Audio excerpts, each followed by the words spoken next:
بسم الله والصلاة والسلام على رسول الله وآله وصحبه أجمعين. أما بعد قيبتا وقيبتي اللباد كمدة مجالس رمضانية. قيبتي كوباد وحنو كسو مري وان آد وغا هذا براروجينا أن براروجيني إن صونك الله إلاليو لغانا إلاليو وحيابها ديبايا صونك داوع وغيسانيا أن آخري أدون بكوان أكساني. qaybta labaad ee maanta si ka kooban waxaynu uga hadlaynaa soonka xigmooyinka loo jideeyay iyo asbaabta waajibisa iyo arkaantiisa iyo shuruudiisa iyo wixii kale markaa inoo raacay hadaynu ka gaarno insha Allah taala rabbiga idmo. qaybta koobaad ee ku saabsan soonka ee xigmooyinka loo jideeyay xigmooyin badan bay sheegan fuqaada muslimiintu raxmatullaahi taala calayhim وحانا كمدة حكمة إله سبحانه وتعالى قرآن كعديي كما كتب على الذين من قبلكم لعلكم تتقون. صونك وحكود حلسينيا تقوى يا الله كعبسي أي وكود حلسينيا ولا قد حلا. حكمة الله بعض فقاد وتلمامين وحاكمة صونك وحو كو عربينيا وكو ليليا إن أتكتكت الشهوات كترك الشهوات وحيابها النفط تعيش هاي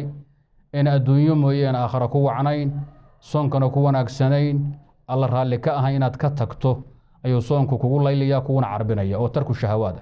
حكمة صدحات علماء الشيخان وحاوي التزام الطاعات طاعات كإن اللازمه ولا تشوكتيو ولا دائمه أيو صون كوا عربينيا كوا هرسيديا. حكمة إنك سو حكمة إن لقوا درينسي حق الناظرين طلعوا وقاي حنونك ay gaajadu leedahay si marka aad ugu naxariisato dadka muslimiinta ee baahan ama dhiban maxaa yeelay wadan u noqonin la xadhukan coli abarba moog ruuxii dhibka dareema ayaa u danqada ruuxa muslimka xigmooyinka badan iyo kuwa kale oo sheegaynin ba hadda ayay culimadu soonka jideyntiisa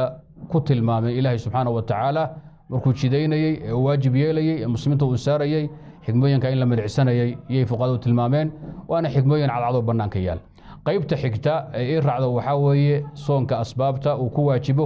ee muslimiinta uu ku qabto. asbaabta waajibisa cinda ahli ilmi waa laba sabab ayaa waajibisa. sababka koobaad waxa weeye in bishi ramadaan aynu aragno faman shahida minkum ash-shahra falyasumhu. نبي عليه الصلاة والسلام صوموا لرؤيته وأفطروا لرؤيته. سابق كوباد ومتكا إن مسلمين تو قيب كمدة أما أضوغ بقى بشهر رمضان أرقتو أي بلاتو وسابق وجوب رمضان. سابق اللبادنا وإن بشهر شعبان صدن كيدي أي نبيحنون لما يستره. ونبي وكيل عليه الصلاة والسلام أرقتنا كو صوم أرقتنا كو أفورا هدي بشهر أيضا كقر صوت الله أيضا كقر شعبان صدن كيدا بوحشة كدبنا صوما. لبدا السبب رؤية هلال رمضان أما إكمال عدة شعبان 30 يوما لبدا السبب أيو صوم كو واجبا مسلمين تنا أو كو قبطة. أركان تيسا لبا ركني وي أركان تيسا لبا ركني أركانتا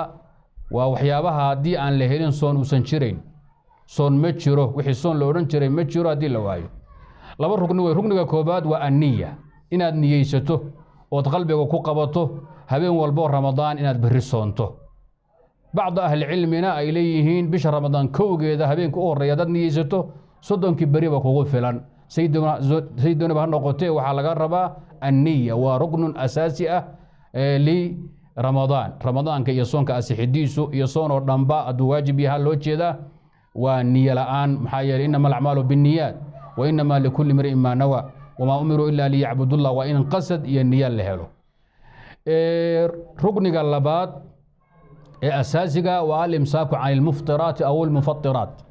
إن لقى أفهيستو وحيابها صونك الشبية أما برية وركن أساسها. وحيابها سوي فربليهن لكن صدح هالكودك أي فقاد هوس جيان. وحيابها صونك برية إن لقى أفهيستو لا شيء وركن اللبات ركن كبد النيوها ركن اللبادنا والإمساك عن المفطرات. إن لقى فايستو وحبا صونك بري أما داوعة وحد كو أورين كرتا صدح قاعدة أما صدح الكردقة وحد أورين كرتا وإن لا إسكا إلاليو إخراج خارج وإدخال داخل والجماع صدح ذا سالقصة أورورية. jimaaca asagu waa la yaqaano hadda galmo rag iyo dumarba kay ka timaadaba saqiir iyo kabiirba kay ka timaadaba soonka waa jabisaa haddii ay timaadana haddee soon ma jiro waa in la iska ilaaliyo marka galmadoo laga afaysto la iska dhowro lab iyo dhadigba amaa erayga ikhraaju khaarijin shay soo baxaya in la soo saaro waxaa laga wadaa laba shay mata kas la iskaga keeno iyo waxaa weeye istimnaa alistimnaau walistiqaa baad dhihi kartaa in biyo gacanta la iskaga keeno ama matag xoog iyo kas la iskaga keeno labadaasaa looga jeedaa khuruuju khaarijin ama ikhraaju khaarijin dukhuulu daakhilin ama idkhaalu daakhilina waa wax walbo af iyo adin afka laga qaato cabitaan iyo cunitaan ah in wax gudaha la geeyo jirka dheefinaya oo cunta ama cabitaan ah marka al-imsaak cala al-mufattiraat waxaad ku ururin kartaa saddexdaa shay kaliya idkhaalu daakhilin oo wax walbo cunitaan iyo cabitaan loo qaata ah oo jirka dheefiya ah hadduu doonaba nafaqo xididka laga qaatay ba Allah ka dhigo falembo oo kale ah wax walbo jirka dheefinaya oo cunto iyo cabitaan qaabkeeda loo qaato ama waxay cunto iyo cabitaan qaban jireen qabanaya asagoo soonka waa buriyaa waa in laga faysto la iska ilaaliyo marka waxa weeye waa idkhaalu daakhilin ama waa dukhuulu daakhilin waxaa doonta ku sheeg qaybtii ka ay ahayd ikhraaju khaarijina waa inay ku soo sheegna waa mataga oo kas la iskaga keeno iyo gacantoo biyaha la iskaga keeno ama biyo xoog lagu soo saaro wey intaas marka waxaynu soo maray waxa soon waajibiyo oo laba sabab ah arkaanta soonka oo laba shay ah oon khulaasaynay xigmooyinkii soonkan waynu soo tilmaannay waxaynu ku daraynaa wax yar shuruudda soonka soonku shuruud kala duwan buu leeyahay mar la eego ruuxa soomaya mar soonka qudhigiisa la fiiriyo mar la eego dadka xaaladooda kala duwan waxaynu hadda ku ururin karaa shuruuddu waa laba qaybood shuruudu sixatin wa shuruudu wujuub marka shuruudu sixa aynu ku horeyno afar baa lagu soo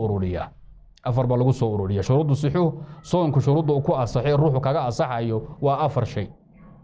al-islaamu wal-caqlu wal-naqaa'u min al-xaydi wa qaabiliyatu al-waqti lis-sawm afartaas lagu ururiyaa soon oo dhan bayna u taallaa ma aha xataa soonka Ramadaan kaliya ruuxa soomaya waa inuu muslim yahay maxaa yeelay ruuxan muslim ahayn cibaada kama asaxdo soonkuna waa rugni min arkaan islaam waa cibaado weyn waa arkaanta islaamkeena shardiga labaad waa in ruuxu yahay caaqil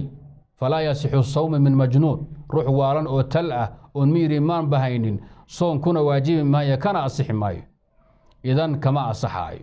marka waa islaamnimo iyo caqli shardiga saddexaad oo shuruudu sixaha kamid ah waxa weeye shardu wujuub ma aha wa an naqaa'u min al-hayd haweenaydu waa inay xayd iyo nifaas daahir ka tahay wuu ku waajiba haweenaydu laakiin kama asaxo waynu gaari doonaa insha Allah taala shuruudul wujuubka shuruudu sixada igu muhiimsan oo kooban marka an naqaa'u min al-hayd wan nifaas gabadhu waa inay daahir ka tahay oo ka fayowdahay dhig dhalmeed ama caadi dumarku heli jireen shardiga afraad oo shardu sixaha waa qaabiliyatul waqti lis-sawm xilliga aad soomayso waa in soon uu qaban karo oo xilli la soomi karo uu yahay waxaa lagu saarayaa shardiga ciideenkii ciidoo kala soon kama suura galo ayaamu tashriiqi ciidul adha iyo ciidul fitr haddaad tiraahdo ilaahay baan u dhowaana waa soomaya ka asix maayo maxaa yeelay xilligan waa xilli aan soon qaban karin waqtigan ma qaabilo umana cunnamo mana yeelo in la soomo afartaasaa shuruudu sixa ah labadii ruknina waynu soo maray labadii sabab wujuubna waynu soo maray galabta intaasaan kelimada ku dayaynaa insha Allah taala waxaan laakiin baraarujinayaa kelimo codsiga ku saabsanaa dadkii masaakiinta ee muslimiinta ee xabsiyada ku jiray ee jeelalka jawaab fiican baa ka timid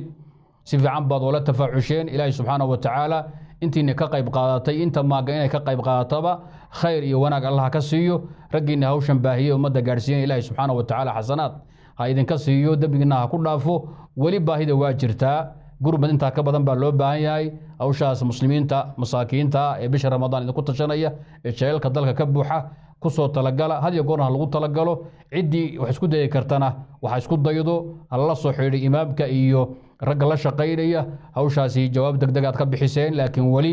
faanole fari kama qodan weeye dadaalkii wada soo kordhiya nin walbana ciduu gaarsiin kara ha gaarsiiyo sidoo kale fatahaad iyo dhibaatooyin badan baa Soomaaliya iyo qardho ka dhacday wad ogtihiin dadka muslimiinta dal iyo dibadba loo gurmado wixii lala qaban kara lala qabto marna de Soomaaliya abaara lagu aafeeyay marna roob baba lagu halligaa ilaahay subxaanahu wa ta'ala dadka masaakiinta muslimiinta u gargaaro idinkuna ka danqada islaamnimo muujiya walaaltinimo muujiya cid walba muslim oo dhiban bisha Ramadaan aad ka farxisaan nala gurmataan isku daya intaas oo Allah maanta wassalaamu calaykum wa rahmatullahi wa barakaatuh